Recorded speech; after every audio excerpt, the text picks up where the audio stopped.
Where's everyone dialing in from? Oh, Long Beach, California, Austin, New York. I'm in New York too, Seattle. Oh, first timer. Welcome, first timers. It's nice to have you all here.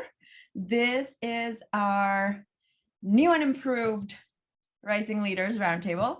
So for some of the frequent flyers who used to hear me talk about our Managers Roundtable, we are now calling it our Rising Leaders Roundtable. Because what we've realized is that, you know what, there are two big groups of people at Ellevate that kind of want the same thing. They're looking both to how to better be a manager, but also how to get a forward movement in your career, wherever you are, particularly in middle management or a little bit younger in your career. So we've expanded what was a Rising Leaders Roundtable with our Managers Roundtable. They're like combined now, and it's really, really exciting for me because I love this space, as you probably know. I didn't even introduce myself. I'm Marisela Herrera. I'm the VP of Operations and Strategy for Ellevate, and I'm the host for the Rising Leaders Roundtable every Thursday at noon. You'll find us here. This is a safe space where we can really get to hear from an expert and then share with each other some of the issues we're facing, some of the questions that we have, and really get that validation and advice from people who've been in your same shoes. I'm going really fast because I know that we're going to have a pretty jam-packed session, and I want to make sure that we get enough time in our breakout rooms to be able to really connect. Hi.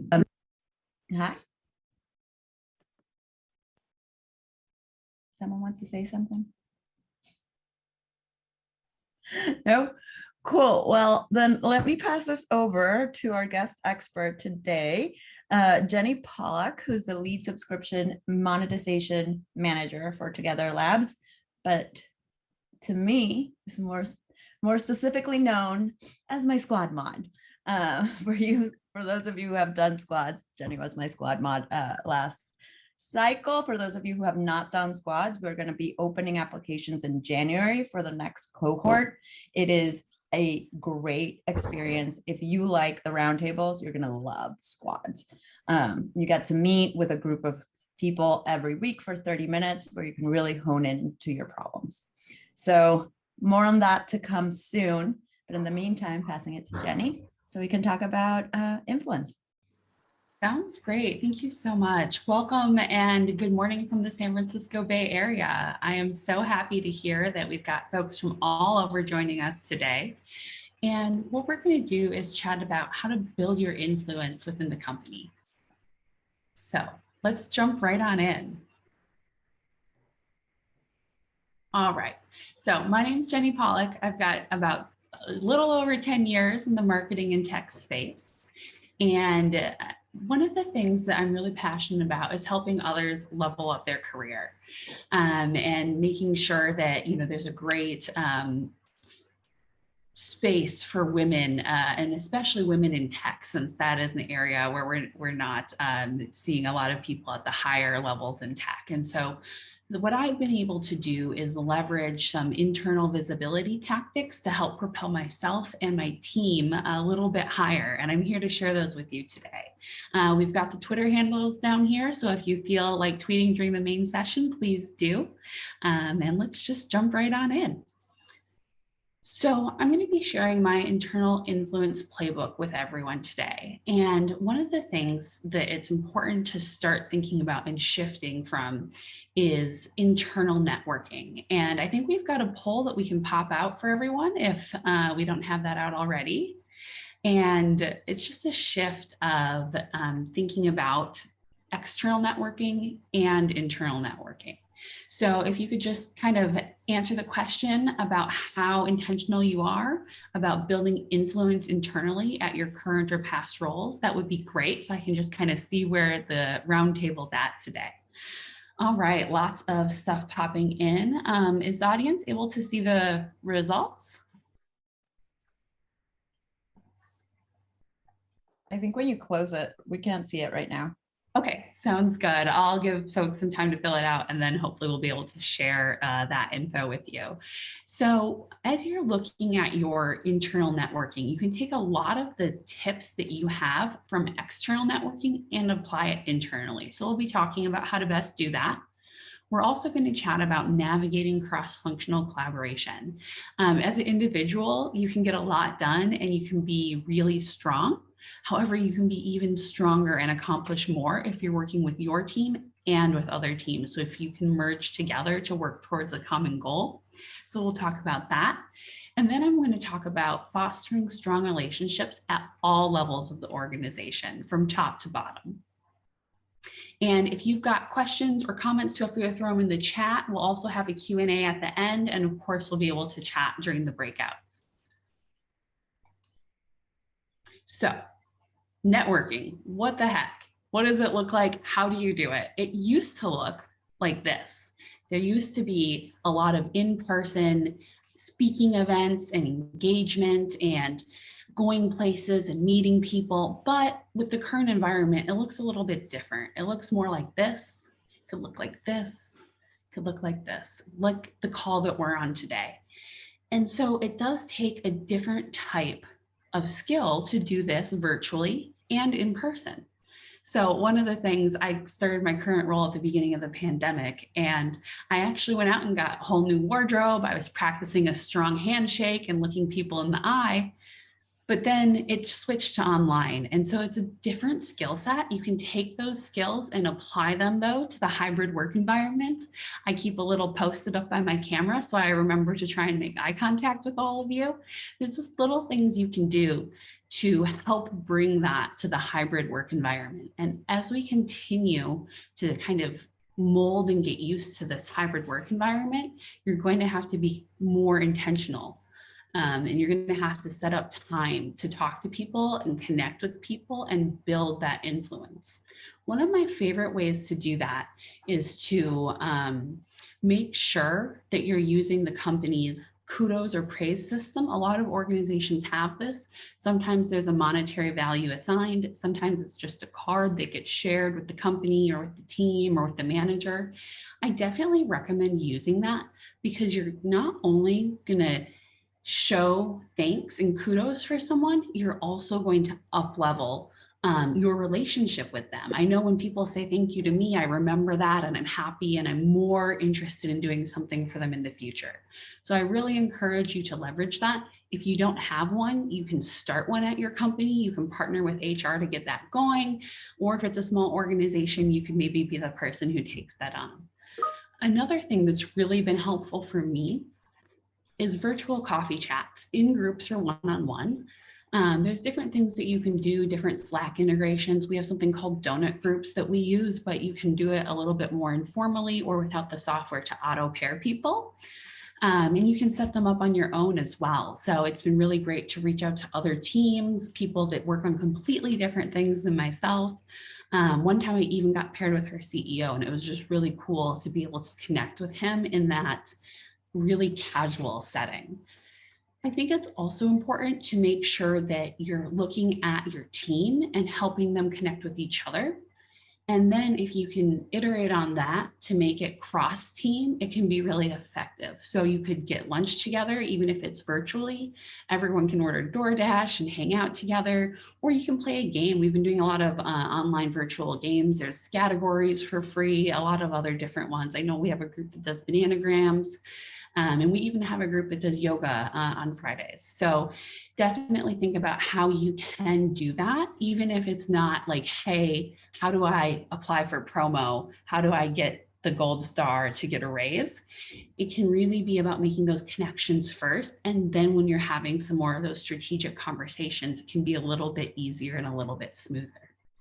One of the other things I want to make sure that you do as we're looking at how do you present yourself and what your personal brand is internally is document and share your success. If you're achieving all of your goals, if your team's achieving all of their goals and no one knows about it, it's really hard to get that visibility that you need.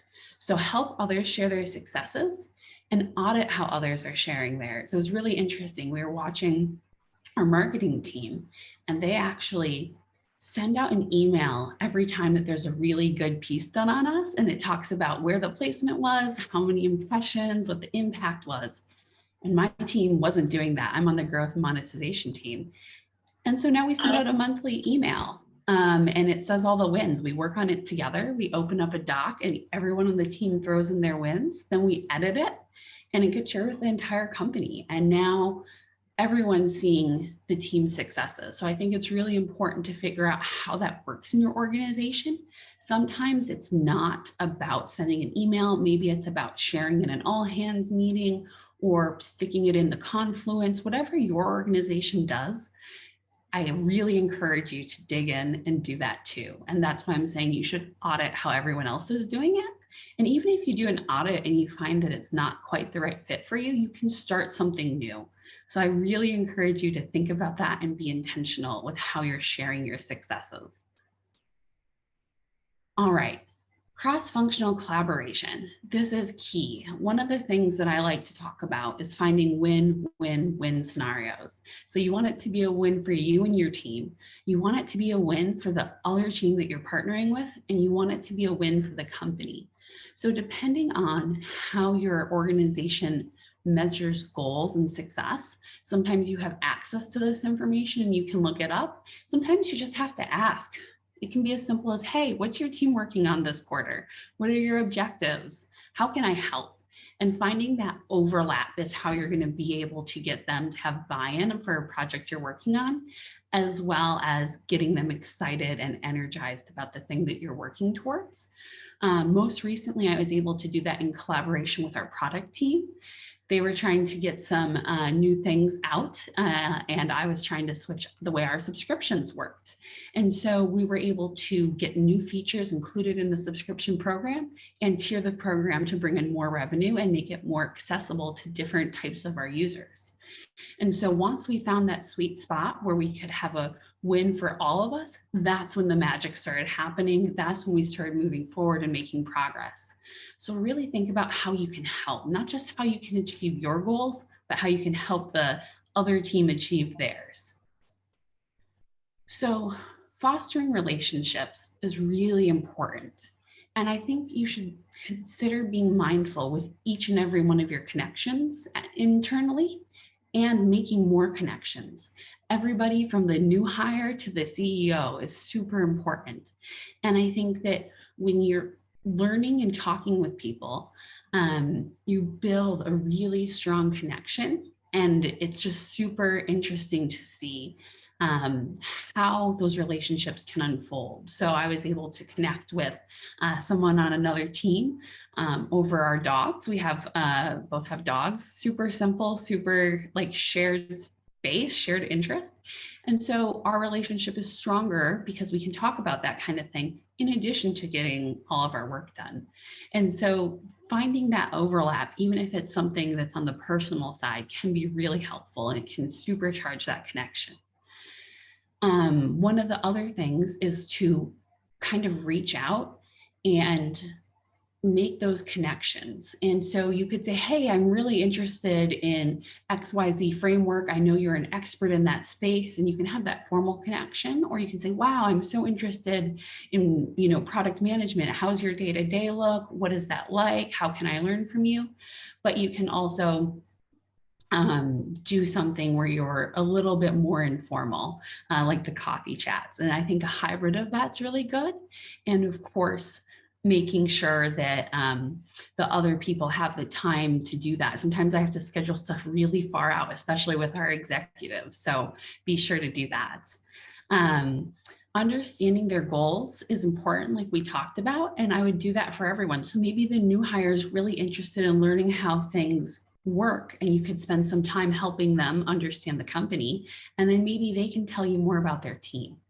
And I think one of the biggest things is when you're fostering relationships is doing what you say you will do. So if you take an action item, make sure that you follow up on it so you leave a good impression. All right. See some questions here in the chat. If someone's introverted, how do you encourage them to reach out? Great question, Janet. One of the things I suggest is meeting them where they're at. So if you've got people who are really passionate about a certain thing, then you can do that. And you can also connect with them and something they're interested in. So if you know, like for example, they're a foodie and they're really into restaurants, you can maybe talk about a new restaurant opening with them. Or if they're into space, you could talk about some cool, star viewing opportunities coming up, whatever it is that they're into. And then you can kind of break down that barrier. So I think that's a really good place to start. And I love the idea that we're seeing here of the 15-minute meetings. Yeah, a lot less intimidating, a lot less stressful. Definitely recommend doing that. I wanted to circle back and talk about gaining visibility and securing support, because I know you are all rock stars and I'm sure you're doing great in your current roles, and I'm sure you're excited for future projects. And I know that we're all doing 110%.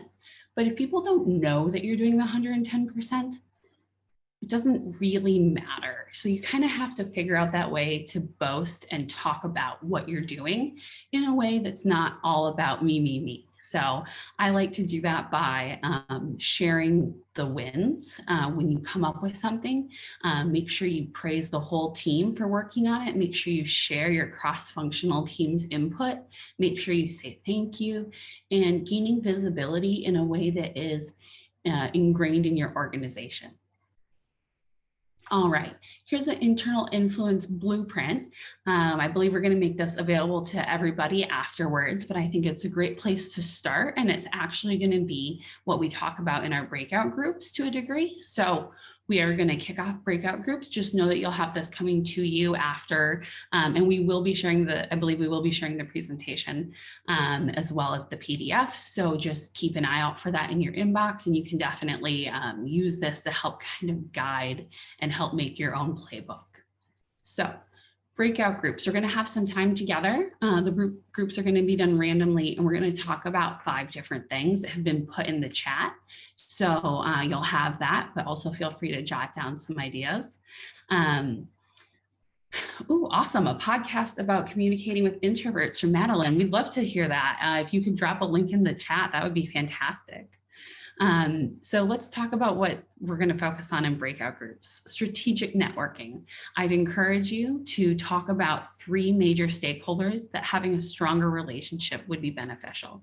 So this could be someone on the exec team. This could be somebody maybe on another team that you want to partner with. This could be somebody on your team. This could even be your manager or your direct report. Just think about who would be helpful for you going forward. Then I want to have us talk about one thing that you will do this week to build internal visibility. It could be as simple as posting something to the company intranet. It could be sending out a wins email or a metrics email. It could be just talking about your successes in a one-on-one with your manager. It can be anything from big to small. It could be hosting a lunch and learn. It could be, well, maybe you need more than a week to get that going since it is Thursday. But my point is just come up with something you'll do in the next 7 days that will help you build internal visibility.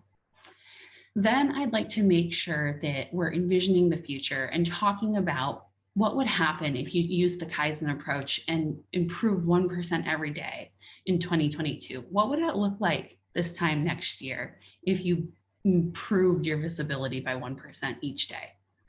Then goal setting. What can you do to increase your internal visibility in Q1? I encourage SMART goals. And then of course, ask and offer. So in your breakout rooms, if you need help with something, make an ask. Also, if you're really awesome with something, make an offer. And so hopefully you can trade and really connect with your breakout group. And with that, we're ready to go to breakout groups, and then we will come back. And if you're comfortable, you can feel free to share at that time. Thanks, Jenny. Megan's going to put us all into breakout rooms as she's creating them. Just a quick reminder, this is a safe space. I always say this every week, but this is when we turn into Vegas. What happens here stays here. All the conversations are completely confidential. please share, be honest, be vulnerable, because that's how you get the most out of this. The more you can share about your situation and have a connection with your group, you'll see that you'll leave this hour feeling completely refreshed.